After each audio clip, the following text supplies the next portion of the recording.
Welcome to NXT Talk, the show where we chat about all things NXT, whether it be leveling up or stateside. We're on the road to stand and deliver. We're your hosts. I'm Boris, and I am joined by Matt. Bonjour. How's everybody doing out there? We hope you're doing well. We hope you watched the World Baseball Classic final instead of this show. That was way better. Shout out Japan. They brought it home. Ohtani strikes out Mike Trout to win the chip there. So that was cool. If you did not watch NXT, well, that's what we're here for. Boris and I watched the show. We're going to tell you about it quick. It's not going to be a long podcast. No main event, no level up this week, just NXT on the road to stand and deliver. So how you doing tonight, big homie? I'm doing swell. I'm doing beautiful. It's been a crazy day. Cannot wait for us to finish this. But just because I just want to sleep. But I'm doing well. No, I feel you. Like I was telling you, right? That today, Tuesday, is my longest day of the week. Tomorrow's not looking too bad. Some things are filling in. Might have to run a few errands later in the evening for someone. But it's all looking groovy. Thursday, quite open. Might see the mother. But then nice. On what day is it? Friday, off to Windsor for a couple days. Back. And then on Sunday, I'm going to be at the Awesome Toy Show with some of the S-Enemy crew. And we're going to be doing our thing there, right? We're going to be chatting. We're going to be, doing what we do best. Whatever it is that we do best, which is a lot of stuff. But yeah, man, it's going. How are you? How's your week? Awesome. My week is very busy with work and stuff, trying to work in a social life as well. And that's quite hard. Overrated. But, yeah, hopefully seeing some old friends this week at some point. Nice. And life is good, man. But I'm very tired too. Lots to get through this week and lots of sports and wrestling to talk about in the coming weeks. Yes. So we won't talk your ear off too much. Let's just get right into this episode of NXT from March 21st, 2023. The first day of spring, Boris. Spring has sprung. Oh, it's sprung, all right. It's beautiful. I actually have the window open just to get that nice breeze / keep me awake. Nice. But, Matt, before we get to the show, we have one last piece of business to get to, and that is all about the star ratings for this show here. We're done with star ratings. We like having a rating system de jour, something to have fun, and it's just something to keep us going, keep us entertained. So, Matt, what are you thinking for this show? Well, there's lots of options what we could pick. There's so many qualifiers. I was going to do qualifiers out of 5, but that's a little uninspired. We could do something about the hilarious bar segments that we saw. If you'd like, maybe famous bars, maybe some kind of alcohol related top 5. Let's do famous bars in Toronto out of 5. Oh, Toronto bars out of 5. That's an old favorite. Let's do it. I love it. Gotta cover up with the hometown, right? Absolutely, big homie. All right. So, before we start, man, so this show was interesting. It was a weird mix between wrestling matches. Not all were long, but that just tends to be the theme right now in NXT. You had one banger of a match, which was just insane, which we'll get to. But there was just so much story. Again, credit to where credit is due in NXT. I love the fact that everyone's got something to do, and I feel like almost the entire roster, and let me say this, most of this roster deserves the spots that they're being given at Stand and Deliver, because it just seems the ultimate catch-all show. Yeah, so many people are on the Stand and Deliver show. The triple threat tag team matches and 5-way matches and 4-way matches and this and that. But I agree with that overall point for the most part. We'll touch on a couple people who maybe you can argue. Yeah, for sure. All right, let's kick things off as the way the show kicked off with highlights from last week's show featuring the Grayson Waller home invasion on Familia Gargano. Matt, add that to the spreadsheet because you weren't here last week. Yes, that is indeed a crime. Gonna fire that up on NXT So is Crimes. that just Oh man, home invasion? Because there was home invasion. There was there was attacks. There was I'm sure that there's some stalking stuff he can get in there. Are we just gonna go with one charge on Grayson Waller from last week? It's an excellent question. I think again we need to consult a lawyer for some of this. But right now, I'm just gonna write the Grayson Waller criminal effect, and we're just gonna go from there. All right. So the show kicks off. Pretty Deadly comes out, and they re-announce that they are the hosts for Stand and Deliver. Wilson mentioned that last week's show should be scrubbed from the archives since Gallus cheated in their tag team title match, and because Hayes and Breaker attacked them when they weren't even paying attention. Wilson then shifts his attention to fashion and said that Breaker and Melo have horrible fashion sense. Trick Williams and Carmelo Hayes come out and they interject in this promo. Williams said that Pretty Deadly should mind their own business. Melo rebutted their fashion sense remark by saying that he is so dripped out, he leaves puddles in the building. Would not have been my line. Right? That line can be taken so many different ways. We're gonna let that one slide because Melo's awesome. I feel like that was not the line that I would have chosen. Right. I'm not sure who's responsible for that, but that was a miss. That was off the rim. Yep, it was. Wilson wanted to interrupt, but Williams said that they should mind their own business because the adults are talking. Prince said he doesn't understand Williams' language since they speak the King's English. That could have got off the rails really fast. we're towing the line here on this in this promo. Right? It was entertaining though. It really was. Williams is annoyed and challenges Pretty Deadly to a tag team match. Pretty Deadly accept. Trick then tells them. Trick plays the trick. Oh, I got to rewrite that line in my slam report. Hold on, making a note. Trick plays the trick and tells them that they will actually be facing Hayes and Breaker. But Melo didn't seem too thrilled by that. Pretty Deadly jump a confused Melo and Williams. Breaker runs out, cleans house. He gives a military press to Wilson onto Prince, who was on the outside of the ring. Breaker helps Melo back up after. Ever since Roadblock, Bron Breaker's been awesome. He's just been having a lot of fun and throwing people all over the place. He was doing the same here. I like this opening promo, other than the lines that we kind of already shouted out there. Those were a little weird. Also, I have officially added to the NXT Crimes document, March NXT Crimes, Grayson Waller fucking invading Johnny Gargano's home. I also included Candace LaRae for her acting in that segment. Oh, well done, sir. Well done. No, won't anyone think of the child? I really don't want to be that asshole on the internet who's making fun of someone's acting, but I'm doing it. I'm doing that right now. That was terrible. I love Candace LaRae. She is awesome. She's a fantastic professional wrestler.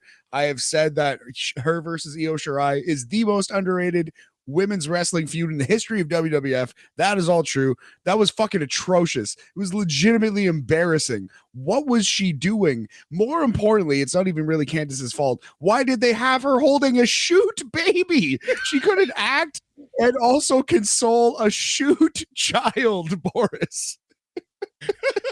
Shoot, baby. I love that. All right. Oh, God bless you, babe. Back on the show, buddy. Indy Hartwell and Tiffany Stratton were heading to the ring for their match.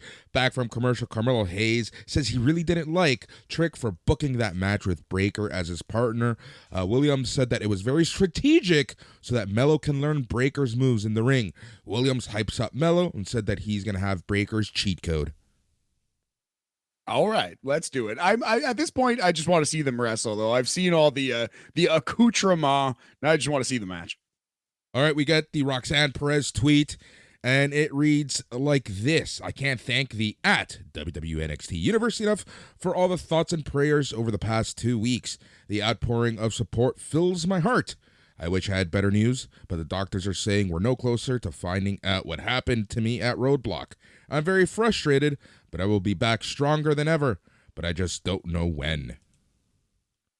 Yeah, it's unseemly and inappropriate to speculate, but I hope she is okay. It seems like it was a non-injury medical issue from what Meltzer and some other people have said on the internet. So again, not here to speculate. Don't really care other than hope she's back healthy and safe soon.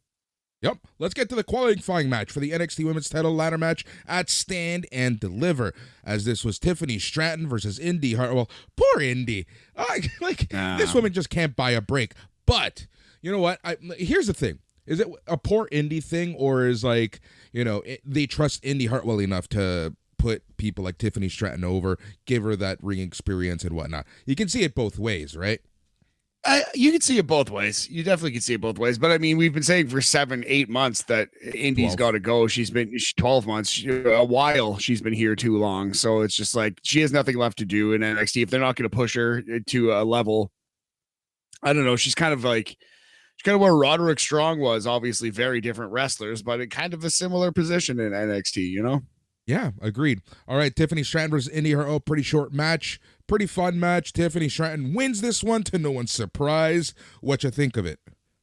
With the triple jump, Tiffany Stratton moonsault. Yes. I think Vic busted out a name for that once, but I forget it. Not important. They'll put it over more, and we will remember it. This wasn't the best wrestling match. It was pretty bad overall, short like you said. But I mean, they worked hard. They tried. It was just a NXT developmental women's match. You know, I would say two sneaky D's out of 5 for this one. Starting it off hot. Yep, that's exactly how I would give it, right? So she wins with the best moonsault ever. That was basically it. Gallus, they're at the pub yet again. The Creed brothers, Julius and Brutus, show up, and they play a game of pool. Mark Coffey makes a joke about the Creeds drinking milk. Brutus said he wants what Gallus has. Julius is drinking water. Gallus wins the pool game, and Julius challenges Gallus to a game of darts. The Creeds win 2 games of darts, which annoyed both members of Gallus. Brutus makes mention to a shocked Gallus that they practice hard at the dojo so they can play hard outside of it. Gallus then challenges the Creeds to a match at Stand and Deliver for the tag team titles so that they can settle this stalemate. Tony D'Angelo and Stax run into Gallus and Creeds as they're leaving the bar, and they wanted in on the tag team title match, so everyone agrees to a sit-down at the bar. So more on this later, because it was established that Julius was not drinking. So anyway, just keep that in mind. Right? Yeah, but peer pressure. Yeah, I suppose. All right, the hardest working reporter in all of professional wrestling, Mackenzie Mitchell, is with Gigi Dolan. They're talking about the ladder match at Stand and Deliver for the NXT Women's title. Dolan said that it sucks that Perez had to get injured for this match to happen. And she also mentions that she's not feeling sorry for what happened to JC Jane. If you remember, she injured her shoulder. Tiffany Stratton interrupts, talks about being in the title match, and says that she's going to climb the ladder and win the belt. Tiffany's developing a pretty fun, annoying, bitchy heel character. She's figuring out her voice in this role. I like Tiffany's promos. She's pretty good. Gigi also. Yeah. Go ahead. No, finish. Go ahead. Yeah. I could have finished there. Gigi also. Oh. I had more, but that suffices. Jesus Christ. Yeah, no. About Gigi, she feels comfortable in her skin. Right, she feels comfortable in this character. I feel like this is just her at this point, as opposed to her trying to play this mean girl. 100%, man. You can see it. You can visibly, instantly see the difference. Yep. Wesley is out. He's got a mic, and he says that all he wanted to do was prove that he deserves to be a champion at Stand and Deliver. He mentions that NXT Anonymous leaked that he gets to choose his 4 opponents for next Saturday's match.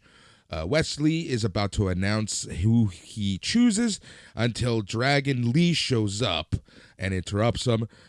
Dragon Lee said that he came to NXT to fight the best, and Wesley is one of them. Dragon Lee said he is keen on the idea of a multi-person match, and it would be an honor to go up against Wesley. Wesley said that he has followed Dragon Lee's career through North America and Japan, and said that he wants to see him in Los Angeles. Writing this, for Slam. The report, which you can read at slamwrestling.net, was a bitch because you had Dragunov, Dragon Lee, Wesley. So many dragons and Lees. Oh my. Yeah. That's hilarious. So one cool thing was when Dragon Lee started to speak in Spanish, some of the crowd like responded and he looked at him like, hey, you know what I'm talking about. All right. Yeah. So that was a nice little moment. I like this promo, and it set up the best match in NXT in months. So good. Months. Honestly, what was the last great match that we saw? Wesley versus, or was it Axiom? Who was in that match? Wesley, right? Yeah, And Wesley, Hayes? the only other NXT match. I think this is going to contend for our year-end list, the next match that we're about to talk about. The only other NXT match on the list right now is Wesley versus Dijak, the Terminator from the Vengeance Day. Premium Live event. Yes, Vengeance Day, that's the one. All right, JD McDonagh's out. He makes jokes about two Lees. He said that he's going to take care of Dragon Lee after taking care of Ilja Dragunov. Wesley asks him why JD is even out there, and he jokes that Dragunov is going to rip him apart. JD said that Wesley won't even be champion soon, and Ilja Dragunov comes in because it's time for their match. Yes, heated, intense rivalry. Boris coming to a head, except not really. There will be more rivalry, It seems. Because I could have sworn a couple weeks ago this was pushed as the final meeting between the two, but it certainly was not that. Sure. You're right. But we'll see. Before the match even happens, NXT Anonymous was creeping around, taking videos of Indy Hartwell getting all pissed off, tossing around stuff backstage. Zoe Stark shows up and makes fun of Hartwell for losing yet again. The Indy is mad. She's throwing milk crates around. I could have sworn we've seen this not just exact character beat, but this exact backstage segment with her throwing shit around because she lost. Like, we've been here before with Indy. Yep. Fallon Henley confronted Kiana James backstage. James wanted to talk about their title defense at Stand and Deliver against the Witchay women, but Henley wanted to talk about James cheating on Brooks with this Sebastian character.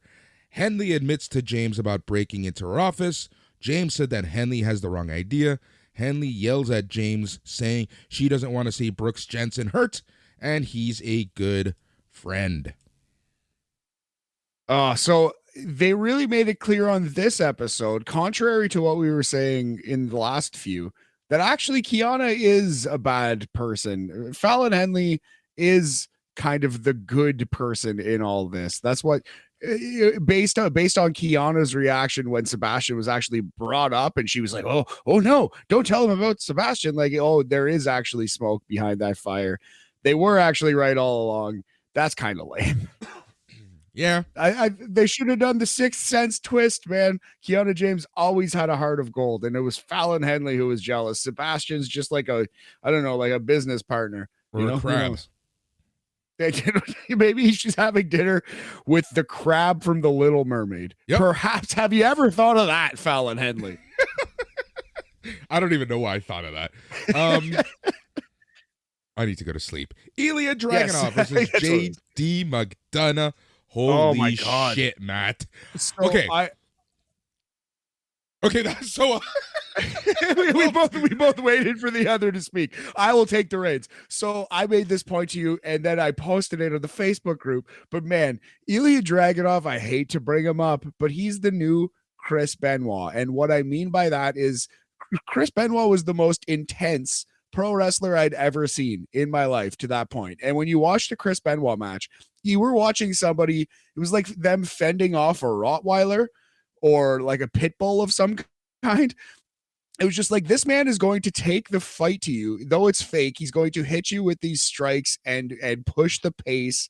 And just every second of the match, he's beating the shit out of you the entire time. And there's been some Chris Benoit ripoffs since Benoit. Davey Richards, God bless him, is a Chris Benoit ripoff in more ways than one. Apparently, it might seem. Oof, that was a rough joke. Anyway, Ilja Dragunov is the new Chris Benoit. Every second he is in that ring, He is beating the piss out of his opponent. Every forearm, every slap, every chop, every second of it. He's throwing everything he's got at you. Look at that. I am right now showing Matt a picture from the NXT Twitter of what Ilja Dragunov looked like after his match. Look at that. Oh, wow. Yeah, just Dragunov beat up. His chest is red. It looks like he's cut. Same thing with JD McDonagh. Boris, save these pictures and post these on the Facebook thread when we post the podcast, and on the Twitter machine as well. Yep, I'm gonna put them here on my desktop. Amazing. Yeah, those pictures tell the tale of the best wrestling match on free NXT TV in maybe a year or more. There was that really awesome Tyler Bate match that happened quite recently. Yes. That was awesome. That was great stuff. But this was better. I would say this was better. Despite the shitty ending, the match, the action bell to bell was fucking amazing in this match. It was so good. Were there more like I don't think I've seen as many punches and chops in a 15-minute match than I have in this match. WWE, definitely not. They might have set a strike record. Like if they had the advanced UFC stats for strikes thrown and landed in this match, holy Christ. Honestly, I don't think the main roster is ready for Gunther versus Ilja Dragunov. Oof. Oh man. No, my body is barely ready. But JD McDonagh, and what I really appreciated was the crowd. The crowd really appreciated this match, and they understood how just this classic match that they were getting in front of them. It was so well done. Now let's talk about this. Go ahead. Yeah, at one point when they're doing the big pure Resu slap fight, where they're just slapping each other back and forth in the face, the crowd, it was a standing ovation. The crowd stood and cheered and could not believe what they were seeing. This match was incredible. This was a great wrestling match. We got This Is Awesome, Fight Forever chants. JD hits a power bomb for a 2 count. He continues his attack and he works a bunch of chain suplexes on Dragunov. Dragunov no-sells the last suplex, but JD finally hits one last German suplex. Dragunov with a kick right to the head of JD's temple, but he stumbles in pain and exhaustion. Dragunov comes right back up. He goes for a torpedo Moscow, but JD somehow catches him midair, goes for a rear naked choke. Dragunov fights out of it and hits JD with a sliding forearm. Eventually, both men spill outside of the ring. The two guys end up colliding into Dragon Lee, who's watching from ringside beside the announcer's table. They knock him off his chair. JD gets into Dragon Lee's face, ends up bitch slapping Dragon Lee. Dragon Lee. Oh, he hit him hard too. My God. Yeah. Dragon Lee, JD McDonagh, and Ilja Dragunov all end up brawling outside of the ring. The ref calls for the match to end because of all of the fighting. And then Wesley just flies into the frame, takes everyone out, and the referees and suits are trying to get some order back to the show. So lame ending, but they almost had to do it. They set up, at least it sets up a match. It wasn't just a DQ because they didn't want to beat someone. Wasn't just because they chickened out. There was a reason for all of this. Here's the thing. I at first said to you, this ending brings down the match at least one Toronto bar, right? Like I was not happy. Rewatched the match because I needed to catch up on notes. And the second time I watched it, I'm like, okay, you know what? This is NXT TV. This is just a TV match. The whole point of TV matches in my mind is still for you to just catch a taste, right? Just get a little bit. It leaves you wanting more. In this match, wanting a lot more. And it actually did a great job of building up the North American title match, in my opinion. I agree. I absolutely agree. And yeah, the actual bell-to-bell in-ring work was just incredible. Just God, it felt like a fight. It was just modern pro wrestling done beautifully. I love these guys. Both of them are great wrestlers and they have awesome chemistry together. So definitely go watch this match. We're going to go 85%, a full-on A in Canada, and it probably will show up on our year-end list. It'll be near the end because of the weird ending, but it will be a top 123 of 2023 match. So we're going 4 1/4 Hurricanes out of 5 for this one, Boris. Good call. Good call. All right. Bron Breakker meets Carmelo Hayes and Trick Williams backstage. Breakker said that he's wondering if Williams has a trick up his sleeve. Williams said that he just wants Bron to share the ring with the future NXT champion. Hayes said that he wants them both tuned up and at their best for next Saturday. Yeah, your typical babyface promo here from Bronson. Yep. All right. The hardest working reporter in all of pro wrestling, Mackenzie Mitchell, is with Wesley. Wesley announced that he's adding Ilja Dragunov and JD McDonagh to the multi-person match at Stand and Deliver April 1st, next Saturday, 1 p.m. Eastern, 10 Pacific. Mitchell asked who's gonna take the last spot. Axiom swoops right in, asked Wesley for the last spot. Wesley said that he has tons of people he wants to face, so the last spot's going to be determined in a battle royal. Yes, and we got a Dabba-Kato tease later on in the show. Could you imagine those 4 brilliant wrestlers and Dabba-Kato? That's the 5-way. That's not going to happen. It's okay. So realistically, who do you think it's going to be? It also could be Axiom. I don't know. I don't know who it's going to be. I kind of think it's going to be it might be Von Wagner, dude. Boris, you cannot see this, listener, but Boris just closed his eyes and hung his head in shame. I think he just quit NXT talk. I didn't even think about that unholy choice. Oh my God.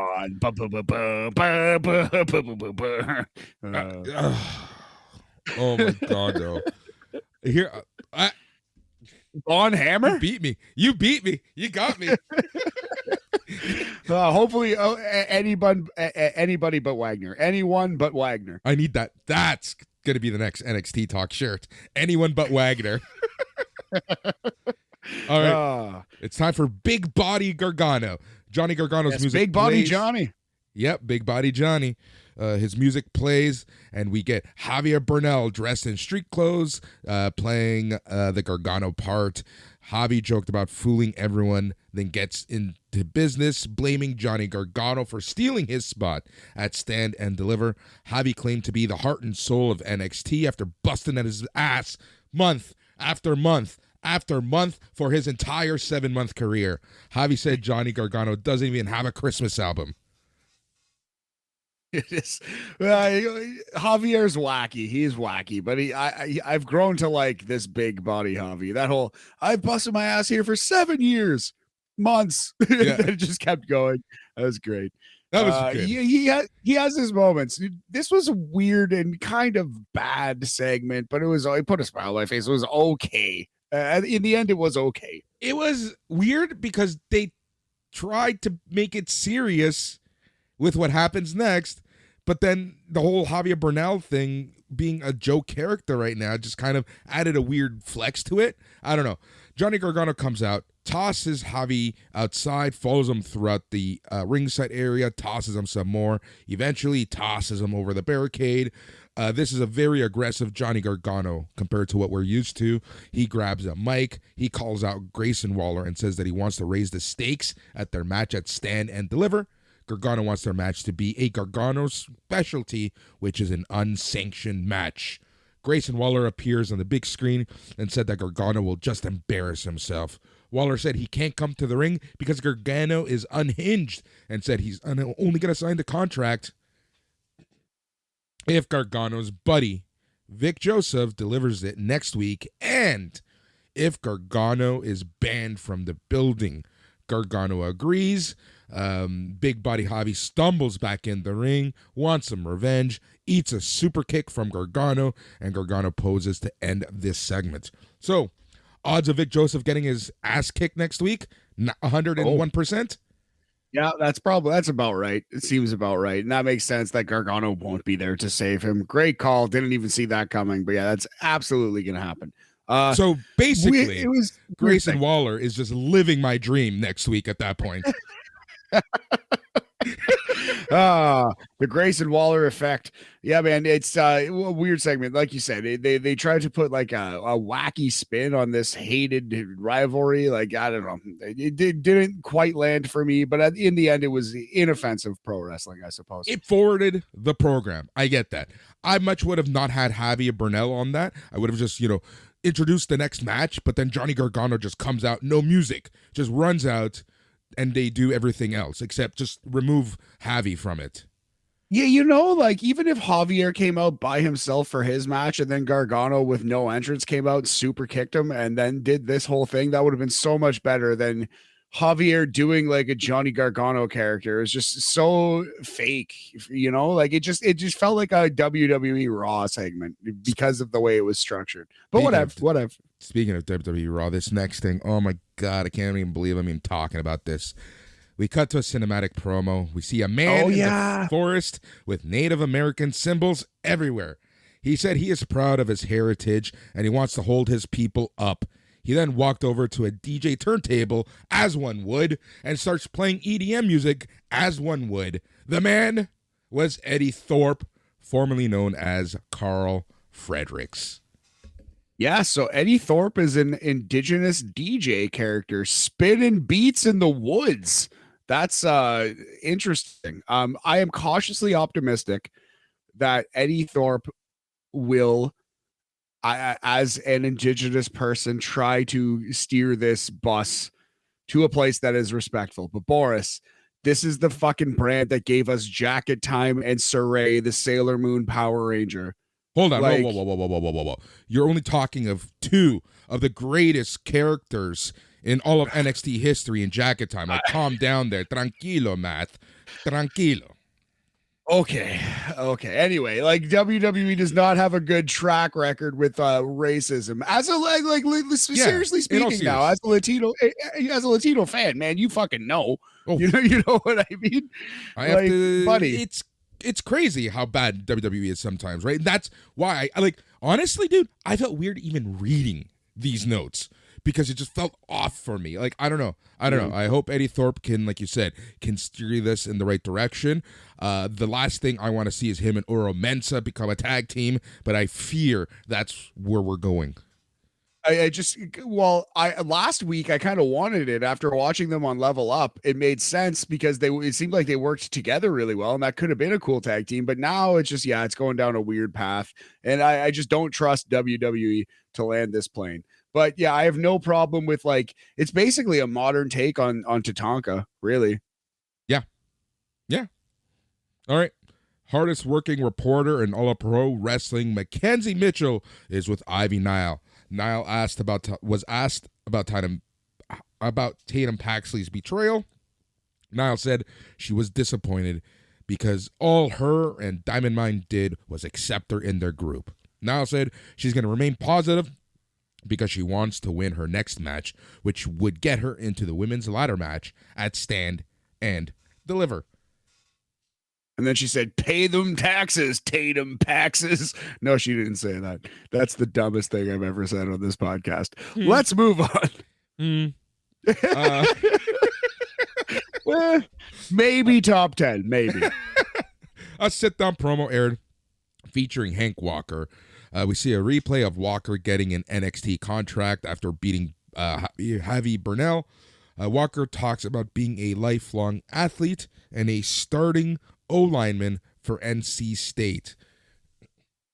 Walker talks about getting a job, meeting new friends, and getting a mentor in Drew Gulak. Walker then said that his mentor betrayed him. Walker said all he did for months was try to prove himself to... Okay, sorry. This is how I spelt himself here. Himel. Himel. Whoo. Oh, man. Also, this is the episode where Boris loses his voice during the show. Yeah, we'll keep rocking through it. You don't need to describe this in great detail. Yeah. Hank Walker talks about his journey from becoming, from the offensive lines of NC State to the backstages of NXT and now to an NXT wrestler. Yeah. I like this a lot, man. It was good stuff. I literally had one more sentence to read. But how did you spell the words in that sentence, Boris? I don't even know at this point. Oh my God. Now I remember why I love these Tuesday night shows. Oh, Lordy.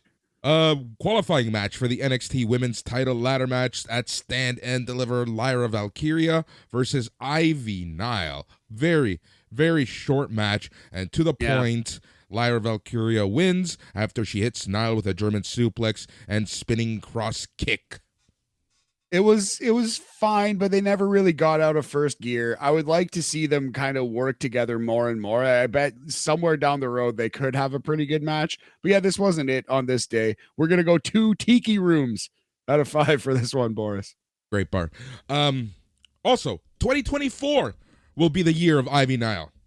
Yes, we've said it 2 years in a row now, and we'll say it a third. 2024, the year of Ivy.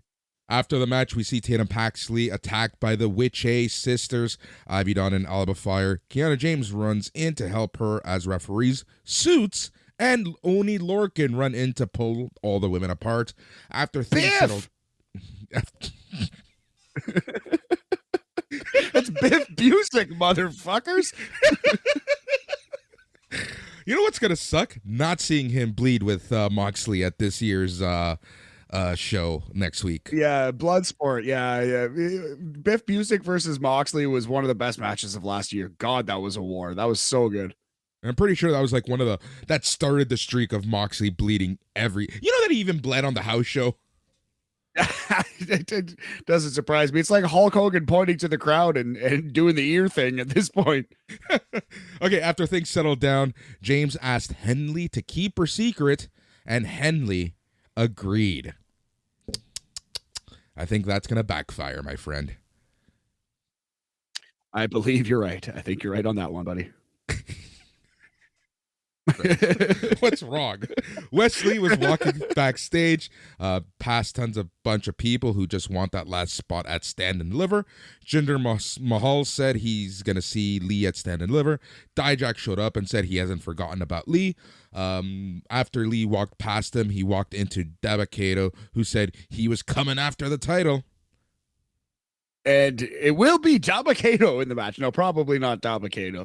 I wonder if it's going to be any of these guys that we got the tease, right? We saw Axiom and all the people that you just mentioned kind of be like, well, I'm going to be the one who wins the Battle Royal. So it's probably going to be none of those people. Because I think Scripps is going to take Axiom out of the running, right? Out of the match. Yeah, I think so. I don't know. Who hasn't been around that should be around? Cameron Grimes. No, that'd be a very big disappointment. Not because I don't love Cameron Grimes, but because he shouldn't be in NXT anymore. Damon Kemp, maybe. Damon, I can see that possibly, right? Yeah, right. Okay, so who do we have in the match? We have Wesley, we have JD McDonagh, we have Ilja Dragunov, and Dragon Lee. So we need another heel in the match.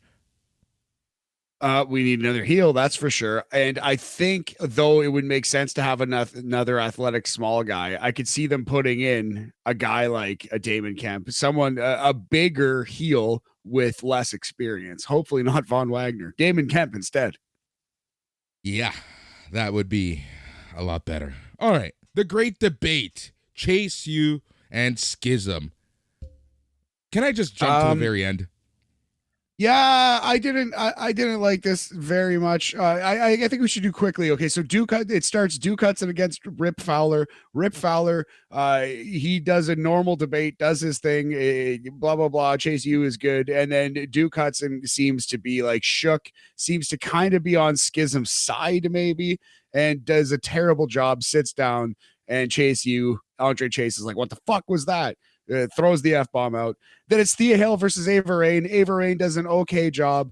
Thea Hale, she kills it, gives it the whole big crazy, diatribe. Yeah, she goes full Scrappy-Doo, sits down and says, in the joke straight out of the movie Old School, I don't know what happened. I just blacked out. Literally the Old School joke, but whatever, that's fine.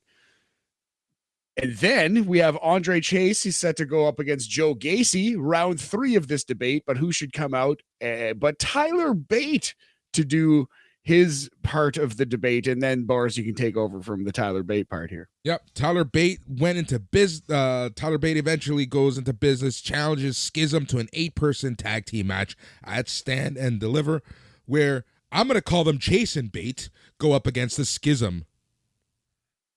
That's okay. Chase and Bate. That you're not wrong. You're not. It's factually correct. Or is Bate and Chase better? Which one? Bait and Chase or Chase and Bait?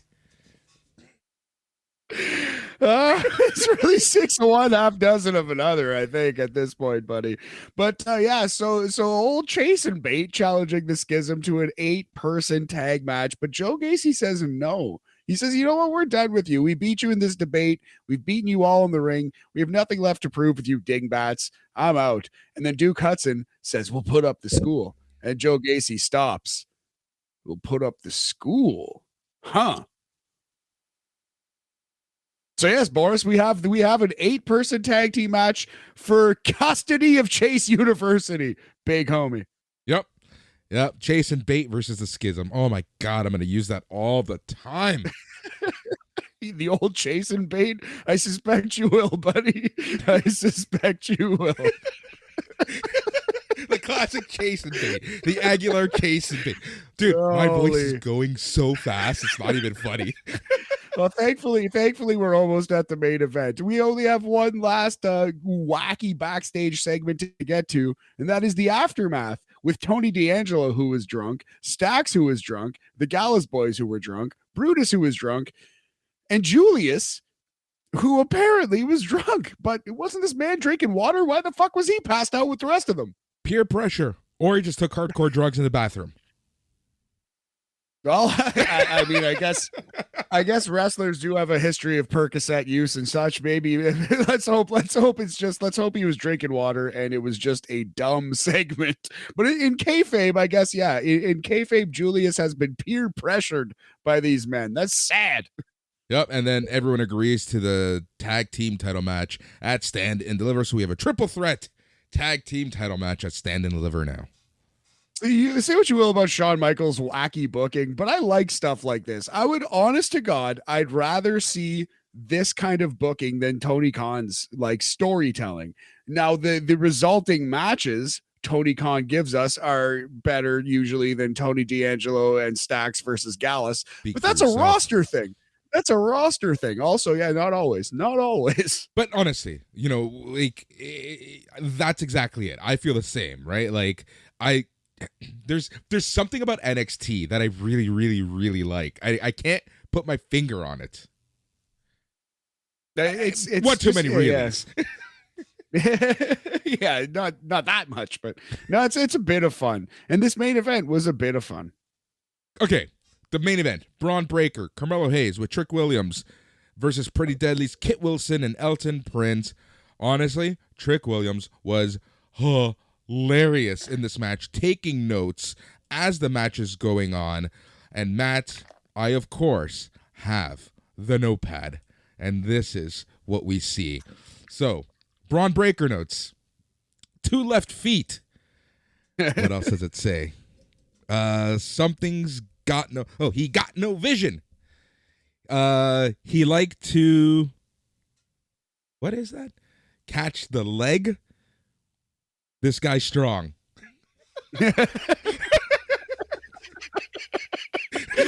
Trick Williams is hilarious. Oh man, he's so funny. That's great. I caught him writing notes, but I didn't know he posted his notepad on social media. That's excellent. Yep, he posted on social media, which is hilarious. Absolutely hilarious.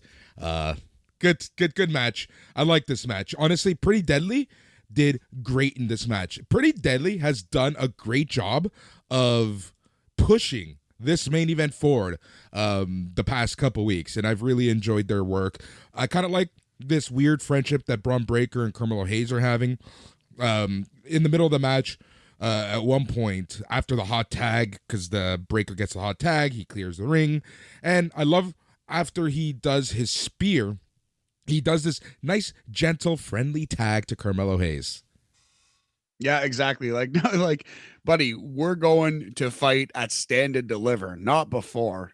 Here you go, partner. And there you go. And then he hits nothing but net off the top rope, which is his flying leg slice for the win. Yep. And that's essentially how we won. Both men caress the title, and say sweet little nothings to it, and that's how we end this show.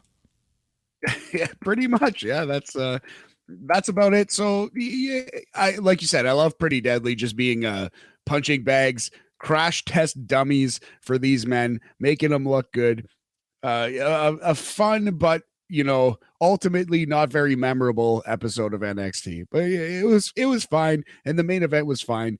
We will go, I don't know what's a good bar. We will go 3 say whats out of 5, Boris. That's a great bar. All right, so while I try to get the last little bit of my voice back, dude, it is gone so fast. Yeah, man, you are donezo. There was digital exclusive. Yeah, let's go. Let's do it. Oh my God, you're killing me. Lyra, you just won the qualifier match Golden Stand and Deliver. How are you feeling right now in this moment? I've done it. Lyra Valkyria is going to stand and deliver. That's it. This is it. This is what my championship opportunity looks like in NXT. And it takes the form of a ladder match. And it doesn't matter what happens in a ladder match. The ladders always win. But you'll have to have every single ladder, every single opponent in that ring stacked on top of me, and I still won't stay down, no matter what happens. Stand and deliver. Your new NXT Women's Champion, Lyra Valkyria. Who's writing some of these scripts, my friend? It's pretty terrible. Pretty terrible. But I don't know. I like Lyra. But yeah, that is a cheesy wrestling promo if I've ever heard one. Yeah, it really was. That's up there with Jeff Hardy's fear is a 4-letter word. Oh man, Jeff Hardy's had some good ones, eh? Remember Imagination? Yeah. Yeah. Oh man, we gotta do like the best worst promos ever on BAM sometime. Yeah, that'd be a fun one. Like bad promo of the week or even of the month would be a good gimmick for sure. All right. I think I gave you enough time. Are you ready with the Tres Estrellas for this episode of NXT? I love it. The official Tres Estrellas brought to us by Corona. The third star, the what is not Trimera? What's the third? Tercera. Tercera.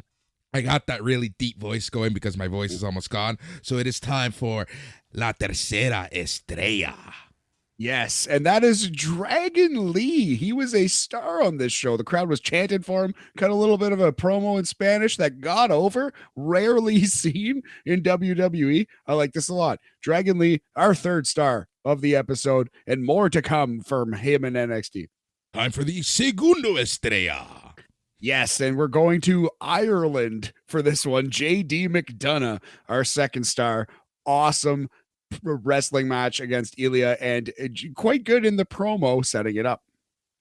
El primer estrella de este capítulo de NXT es...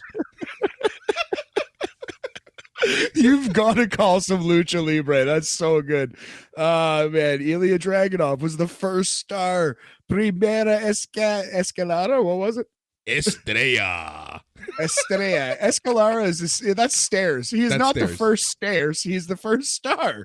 Ilja Dragunov. That's funny. But yes, he was awesome in his match, man. It just really struck me how truly transcendent this Ilja Dragunov is. We're watching somebody on the level of a Chris Benoit in the ring. Honest to God, he is that good and that intense. Not just that good, but that intense, but also that good. Ilja Dragunov, the first star of this episode of NXT. Yeah, like I said, it was a fun episode of NXT, but it was only the second best sports entertainment thing on TV today because the World Baseball Classic was a classic. And we'll be talking about that on next week's Spam. But before we get to next week's Spam, we have a whole slew of shows to get to, including some more dark reviews. We've got the old fucks coming at you with the Dynamite review. We got the Smack Daddies with SmackDown. We're going to have a Rampage Ramble this weekend. We're also making our way to Sunday as Mike McGuire has the flagship show. And then we start the week over, and tons of shows in the middle, like MLW Rewind, like the Godfathers of Podcasting. So freaking much here on the network, and you can get each and every single show if you're a part of the family. And to become part of the family, go to patreon.com/SNME radio. You did it. You got through it. Well done. Boris needs rest. Your voice needs rest. We'll be back next week with NXT Talk. We'll be back on this network. Boris and I will be this weekend talking baseball from Maine to San Diego, Boris, and talking a lot of other things as well. Good times. Yeah, yeah, yeah.